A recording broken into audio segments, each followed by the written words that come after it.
أعوذ بالله من الشيطان الرجيم.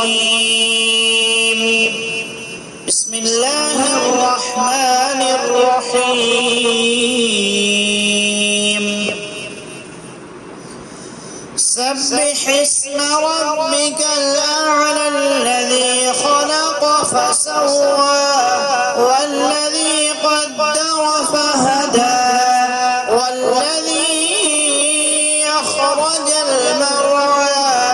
فجعله غثاء نحوا سنقرئك فلا تنسى إلا ما شاء الله إنه يعلم الجهر وما يخفى ونيسرك لليسرى فذكر إن نفعت الذكرى سيذكر من يخشى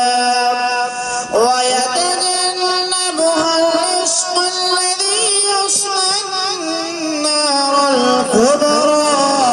ثم لا يموت فيها ولا يحيا قد أفلح من تزكى وذكر اسم ربه فصلى بل تؤثرون الحياة الدنيا والآخرة خير